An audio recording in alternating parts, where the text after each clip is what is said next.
Hello, Mark Lloyd, Leader One Home Loans. In the spirit of Independence Day, this week's videos will be 27 tips on the VA loan program.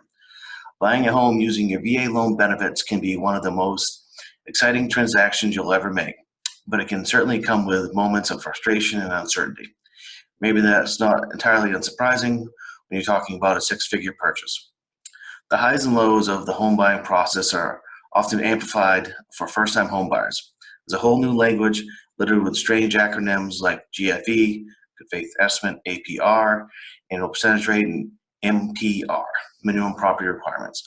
Loan officers and underwriters are asking for pay stubs, tax returns, and other documents you haven't touched in years.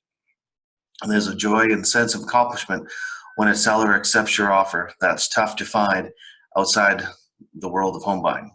The reality is, this doesn't have to be an emotional roller coaster. Sure, hiccups and unexpected issues can and do arise, but both experienced and first-time military home buyers who come into the process with some education and preparation in hand are setting themselves up for the best possible experience.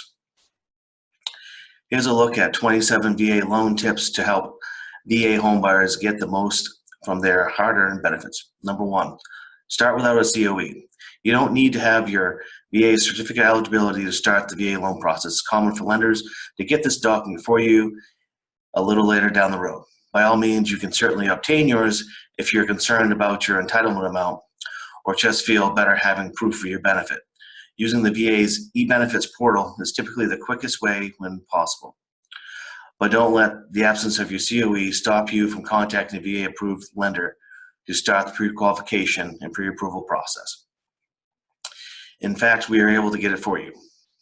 Tip number two, scour your credit report. Your credit profile will play a crucial role in your ability to land a home loan and the type of rates and terms available. Before you pursue loan pre-qualification, get a free copy of your credit report from annualcreditreport.com. This is truly free, requires no credit card information or monthly credit monitoring.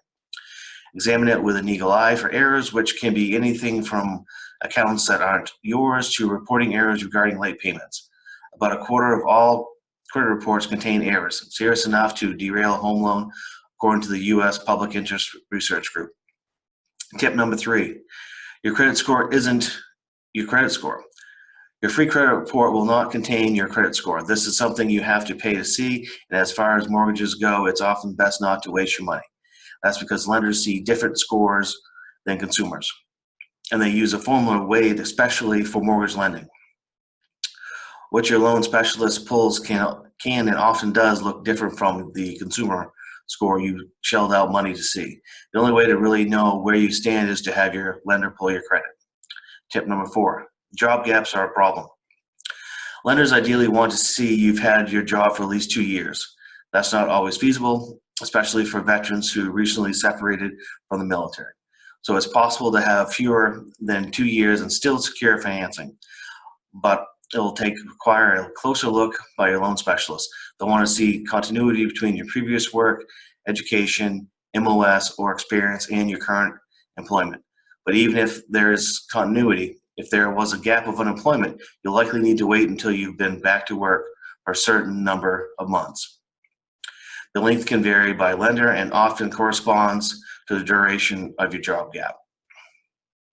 Tomorrow I will give you 6 more tips. Thank you. You can reach out to me at www.talkmarklloyd.com, 207-478-2065. Thanks.